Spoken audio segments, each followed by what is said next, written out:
Black women will always have a hard time in the beauty industry. I repeat, black women will always have a hard time in the beauty industry. Here's how, or here's why. Um, Simply because you're black. I know that might sound like crazy, like what? Like it's we live in a time where everybody should be accepted and all that, but in the beauty industry, they play off a lot of it's just the taboo of the beauty industry um, has grown over the years, and I'm just gonna get straight into it or whatever. So first to start with the hair school, right?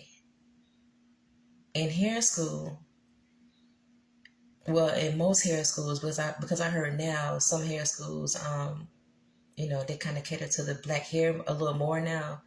But in hair school, when I was in hair school, um, back in 2006, they only taught how to style Caucasian hair, right?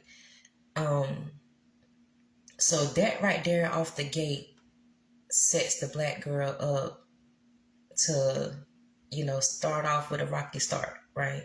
So in hair school, um, it was just all Caucasian hair, and the only black hair we did was the locals that would come to the clinic floor and get their hair done. And it was unfortunate because even the white girls used to look at us for help, you know. So when the black women used to come in to get their hair styled at the hair salons, we used to, as the students, not the instructors. Well, some instructors did help. I'm not gonna lie, but most of the time, the black students had to help, the white girls with the black hair on the clinic floor. And I thought that was, it was crazy because I think we should have more black programs or black, studies in cosmetology school. You know what I'm saying? That's just should be like a standard. But it's unfortunate that some people have to actually go to a black hair school to learn black hair. And I think that's weird because, you get a license and, to perform any type of beauty service. I say booty, any type of beauty service um, in the state where you get licensed at. Um, Hold on one second. Oh my goodness. Hello? Okay, telemarketer. Anyway, I hate those people. But anyway, like I said, I think they should have like more black studies in cosmetology school. Like in hair school, they don't teach you how to they do teach you how to relax hair. Yeah, they teach you how to relax hair, but far as like black styling and how to treat the black hair, not so much. Um, so that right there kind of set you up for failure, And not to mention, hair school itself, to me, I think is a scam. And the reason why I think it's a scam, because, you go there, you only learn the basics, you know. So you only learn the basics to prepare you for state board. And some instructors would tell you that, hair school will only teach you the basics to prepare you for state board.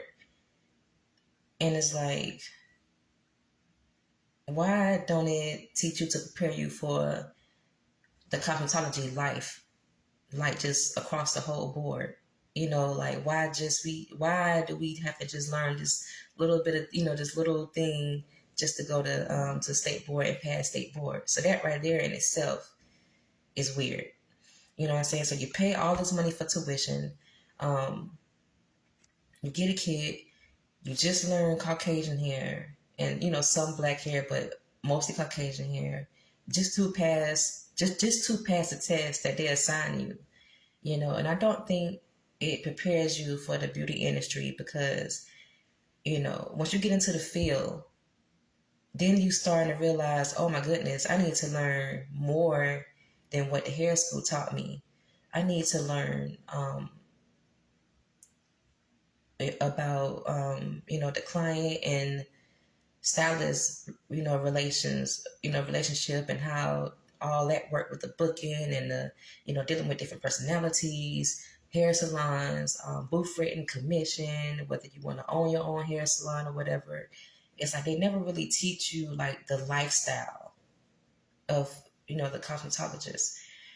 And I thought that was, kind of faulty on their part, especially if you're paying all that money for tuition. Like, and some ladies get discouraged because when they leave, like when they're in hair school, 9 times out of 10, they pretty much know how to do hair. Like, especially if you're a black girl. Like, if you're a black girl, especially 10, 20 years ago, it's pretty much in your DNA to do some type of hair. Or you know somebody in your family or whatever who do hair.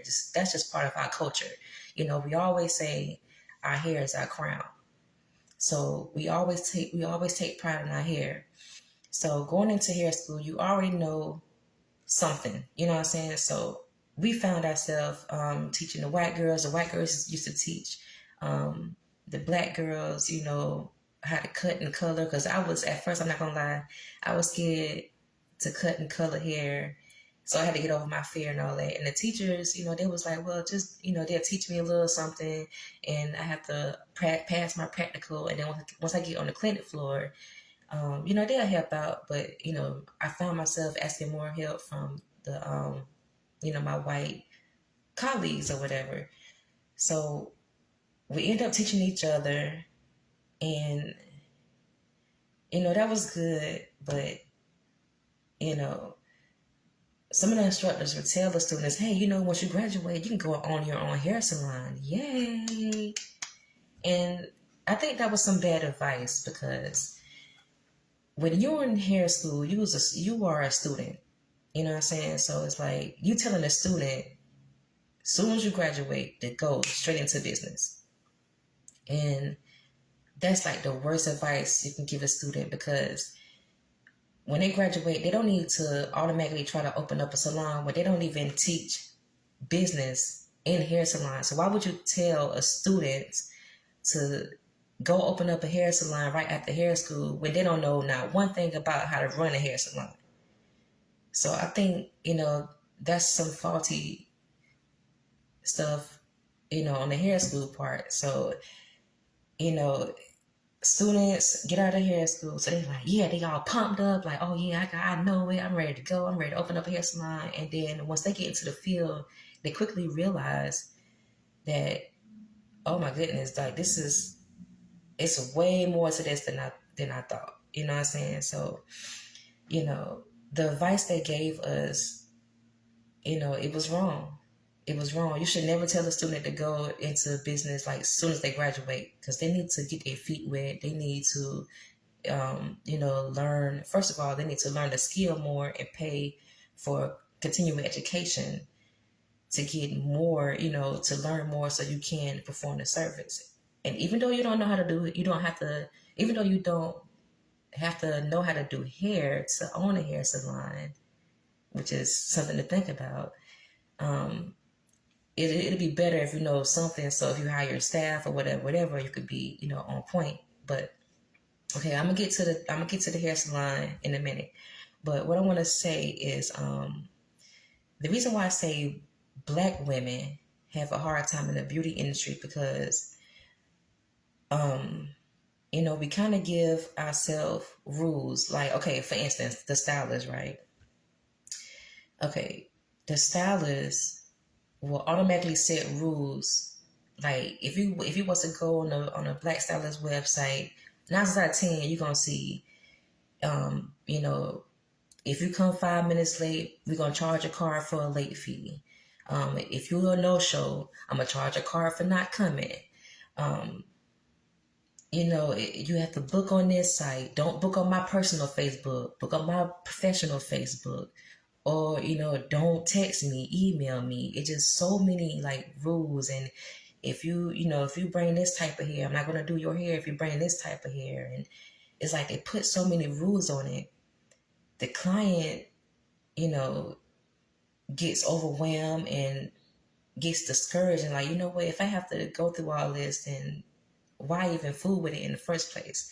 And the ones who do fool with it, you know, it kind of puts a bad look on the other stylists because, hear me out, stylists might say, hey, yeah, we have to do that because we know that the girls might not show up and all that. And well, if you know that, then why not address that? Like, why put rules on it? Why not like stop it and just not fool with those type people? You know, it's like you put yourself in a situation because you know those type people would do those type things. So if you know that, then you would set rules and regulations knowing that they will break it just to get $1 or more money at those people. You know, so I think that's a scam in itself. Like, you know what type of people you're dealing with. You know what I'm saying? You're like, if you know that, then why play with it? Either you're going to deal with them or you're not. Simple as that. You know what I'm saying? All those rules and late fees and all that, like, that's just, it's just so confusing, and it gets the people mad because, you know, things happen. You know, even for stylists, you know, the stylist might be late, the client might be late or whatever. Things happen. It's life. We can't stop that, you know. But, you know, about the stylists having so many rules and regulations on their booking and all kind of stuff, that deters people from booking with other black women. You know what I'm saying? Because they assume, oh well, if this black stylist did this to me, then if I call another black stylist, she might do this to me too. So I'm gonna treat her like the previous lady treated me. So it's like a chess move. It's like all it's like a chess move, and it's like it's an unnecessary chess move because we don't have to do this. You know what I'm saying? Like, if you know those type people, you know, it's the ones you catering to, then you have to move accordingly. You know what I'm saying? Like, you know, it's just weird. Like, it's even some women out, you know, they always, you know, it's some women I went to hair school with, and they'll ask me, like, you still, like, are you still in it? Because I'm not in it. And I'll ask them, like, why did you stop? Or, like, what happened? And they'll tell me, you know, the main reason why they stopped doing hair is because of the type people, because of the clientele, you know. And I was like, what you mean? Like, the type clientele, like what you mean? And they were like, they'll not come, or they'll disrespect me, or, you know, they'll come late, or they'll come drunk, or they'll come with their kids, who they're bad kids, or whatever, what have you. And 9 times out of 10, those clients are black clients. So, you know, they always tell me, like, I love what I do. It's not the work, it's the people. And if we know that, I even see girls on Instagram, you know, they make like little reels on, you know, hey, this is me waiting on my client for 10 minutes, and they'll have like a little, it's supposed to be funny, but it's like a funny truth, and they'll have like reels on people coming late and all that. So it's a real big issue in our black community. You know what I'm saying? And instead of us checking each other, or instead of us just not dealing with those type people, we would deal with them, and then we'll put rules on it to punish people. And then we'll get emotional, and then we'll be like, oh my gosh, you know, and then you get mad. And, you know, everybody just mad at each other, and then everybody just kind of talking about each other back. And if somebody wants to get a service, and if they don't like it, they will, you know, leave a bad review. You know, for instance, like with me, right? I was doing this lady like for years. You know what I'm saying? I've been in my industry, in the threading industry, for 11 years. I'm a retired cosmetologist. I've been, you know, I started as a kid stylist, but even with me, like, I was doing this lady for years, and she never like shared a post. She never like told anybody. Well, I don't know if she never told anybody about me, but she never really shouted me out on the stories. She never left me a Google review, nothing, like, you know. And that's cool or whatever. You know, I don't really get hung up on that too much, you know. But like the moment, she felt like I didn't do my best that day, she went like straight to Google and was like, I told her to do this and make it this way, and she didn't make it that way, and she left like a negative review. And I was like, yo, like, so for 7 years, you were satisfied, and then you couldn't give me a shout out or nothing. But the moment you wasn't satisfied with the service for whatever reason, now you go straight to Google on some, y'all, she messed me up, or I didn't like it, or whatever. Like, that's so destructive.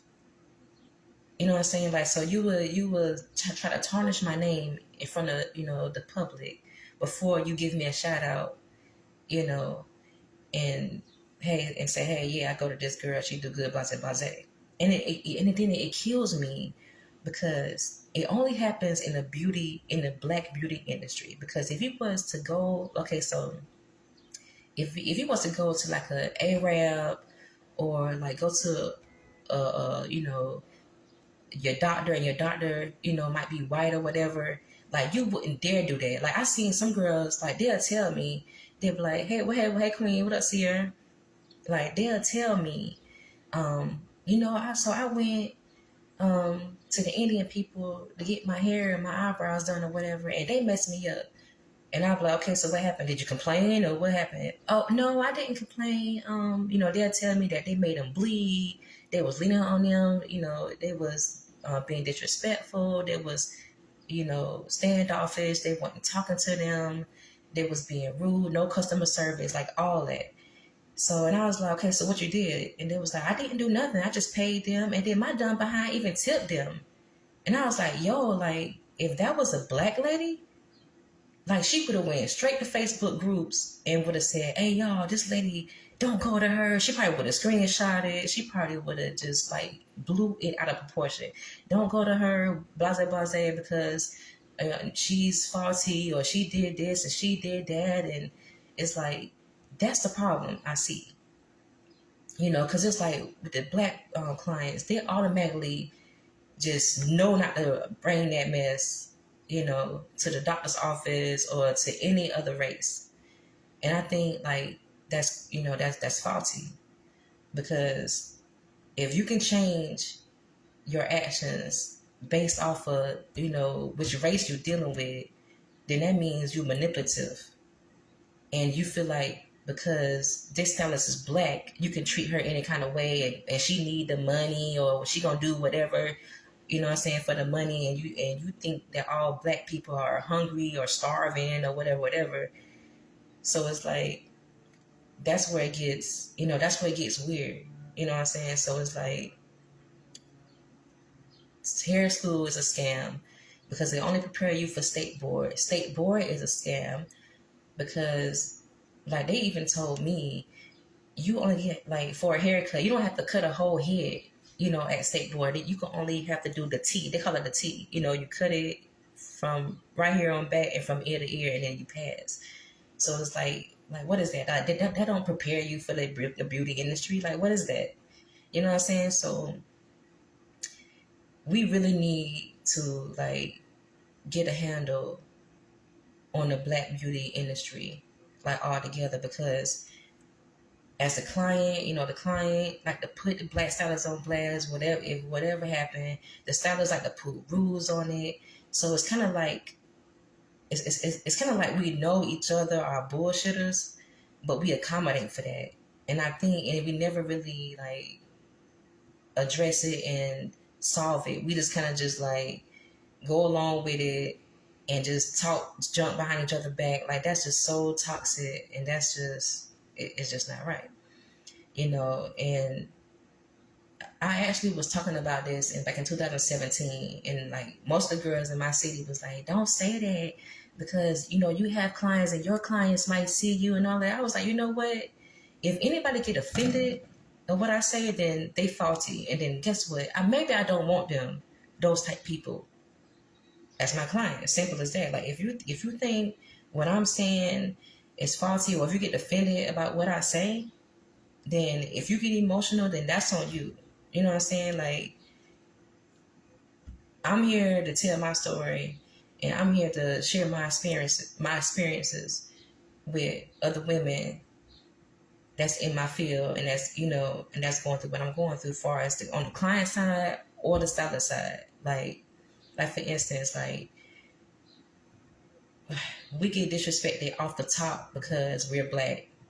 And the reason why I say that is because, like, the moment you type in hairstylist in my area, and the moment you see a black face on there, you automatically put yourself in the mind frame like, oh, I can play with her, or I can treat her a certain type of way to get a discount or whatever. Like, you automatically just, stereotype that person.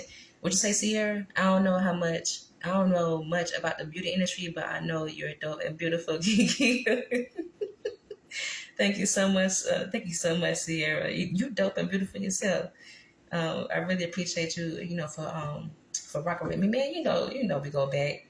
I really appreciate you. But yeah, the beauty industry is, it's full of women, and you know how we are.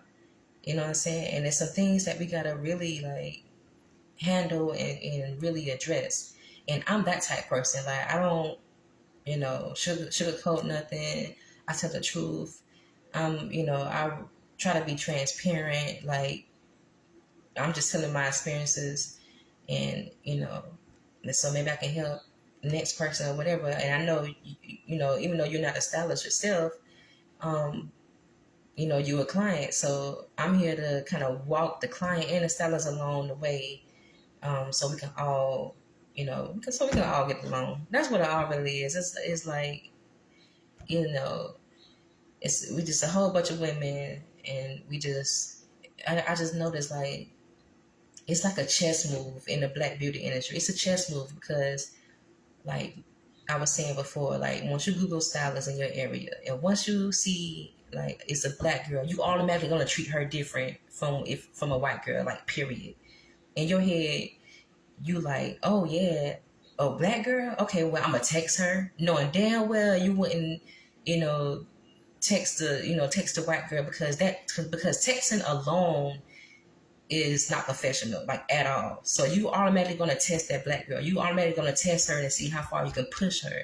You know what I'm saying? So I know that some people do that too. Like, they'll test you and push you just so you can spaz, or so you can correct them, so they can take that, and they can take your reaction and then say, hey, y'all, look, she's not what she said she is. You know what I'm saying? It's just weird, because it's like they'll see a black girl, and they already assume, hey, I can play with her, I can get a discount from her, or whatever. So they play off of the stylist being ghetto, or being thirsty for money because she's black and she need my money. So they play off that or whatever. So once they hit the sellers up, they'll text them, and then once they don't text back, it's like, oh my gosh, I text you, why you didn't text me back? You're not professional. It's like, yo, like, when you go set up a doctor's appointment, you don't text a doctor on some, all right, now I want to I want a pap smear, and then you wait for them to text you back. Like, you just know not to do that when it comes to those people. So why play and do that with certain people? So off the gate, the disrespect already start off the gate. So as a black woman in this industry, you already being looked at as the bad guy. No matter how professional you think you dressing, no matter what glamorous hair salon you in, if you are a black woman in the beauty industry, somewhere down the line you will get tested. Like, period. Just because you're black, and they assume because you're black, you're going to act a certain way, which is faulty. Simple as that. Like, over the past years, I've experienced, like, I even told, like, with the texting thing, I've even told my clients in the class, please don't text me. I hate texting. I get so many texts at randomly. I can't keep up with it. Don't wait for me to text you back and try to blame me for you not coming to get your service done because you waiting on me to text. Like, I may be busy. How would you feel if I'm doing your hair and I'm texting somebody else while I'm doing your hair? You would think it's unprofessional, right? So that's the reason. That's what I'm saying. So then it's like, they will fight hard to disrespect you. Like the moment you tell them you don't do something, they finna go out their way to try to get you to do it. So you know what? I said, you know what?